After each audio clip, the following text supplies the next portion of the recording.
Welcome back to the Red Dice Diaries, and this is a video response to Triple D David Daniel Ducker's video about his go-to cosmology, which I believe is a video response to one of Tim Harper's original videos. I'll put the link to David's video down below there, and I recommend you all go and have a look at that. And in that, he's trying to answer Tim's question: what is your go-to cosmology when it comes to your standard campaign? Now, I probably don't run as many standard fantasy D&D-esque campaigns as some other people, so I don't really have a standard cosmology. Well, I suppose that's not entirely true. When I run a one-off game, because I want it to be a sort of quick pick-up game or something that people can instantly relate to, I tend to refer back to classical mythology a lot. So ancient Greek pantheons, Viking/Norse pantheons, etc., because they're very easy for players to identify with, especially seasoned role players, because they tend to be familiar with those pantheons, and it enables you to jump straight in and just sort of click along with the game and crack stage on with it with the minimum of fuss.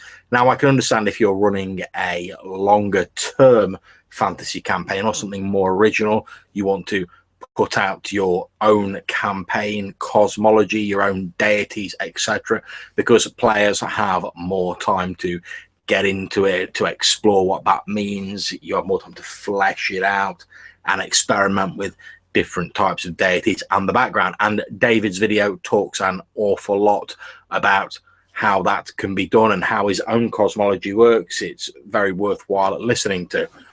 Now, in it, he mentions the mythos deities, the Cthulhuoid beasts that are quite popular in horror role-playing. And as a big fan of the mythos and trying to cram them into almost any sort of role play, since I really think that feeling of cosmic horror can add a lot to a game, I tend to prefer playing deities, when I do come up with my own pantheon, as far removed from the cares of the world, and also as a little bit sinister. I mean, we are talking here about these hugely powerful, unknowable creatures who humanity must seem like ants to them. They have these huge powers, this omniscience.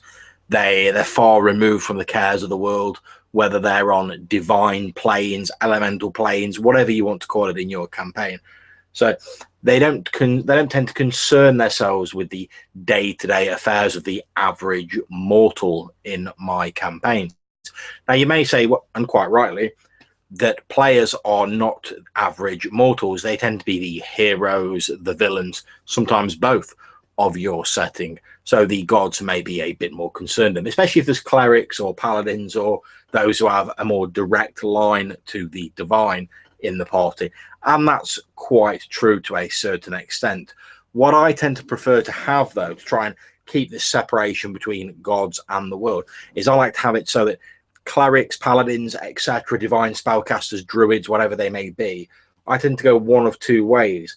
Either they receive their abilities from an intermediary, effectively a middleman of the god, a more human face to the god or a more human aspect, since I don't believe that gods individually have time to sit down every morning and take attendance or determine who they're going to parcel out the power to today. They've either got angels or other divine servants to do that for them. So I try and keep the main god high up, incomprehensible and distanced from the world, but they have intermediaries who relate more closely to the human condition and mortals down below them, whereas the actual gods themselves may behave in ways that seem entirely erratic or not comprehensible to their worshippers, because they're operating on a scale, a time scale that is far removed from that of their human worshippers.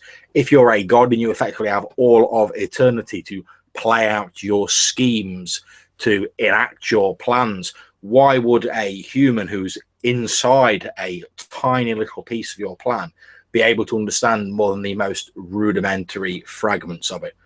Personally, I don't think they would be able to, but by the same token, most gods in most games require worshippers or seek to cultivate worshippers in some manner, and that's where these intermediaries, these middlemen, come in.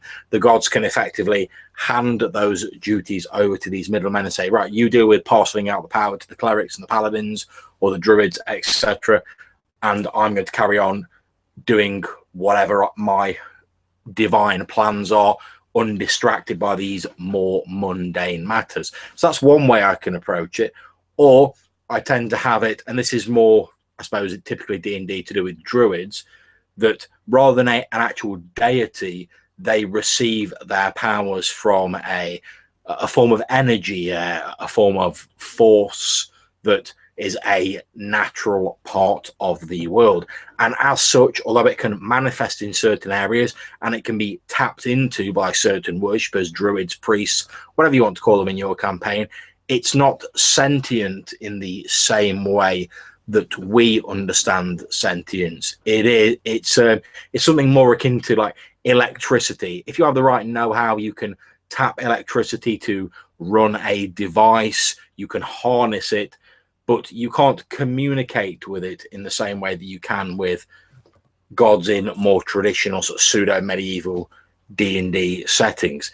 So they're the two ways I try and do it. Either the gods are high up and unknowable, but with functionaries who can deal with the mortal world and who often do, or they are a mysterious force that people can tap into, often and sometimes at great risk, but that cannot be communicated with in any meaningful way that we humans would understand it. And I find both of these approaches are very compatible with the whole idea of cosmic horror that the mythos pushes forward, since it's far, if you have a deity that can be related to that seems too human, it's easy to become comfortable and almost blasé with them.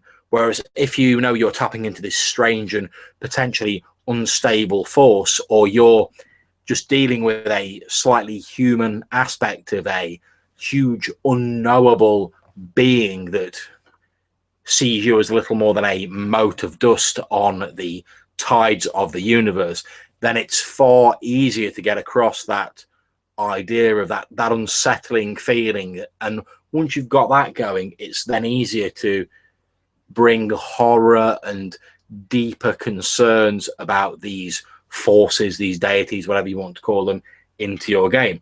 So that's my view on go-to cosmologies in games, either as an unknowable force or as a huge cosmic removed presence. I hope this has been useful and that you've enjoyed this video, and if you have, you'll click on like and subscribe.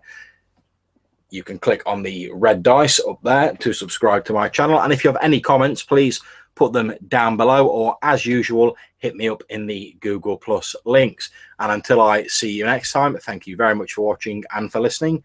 Take care.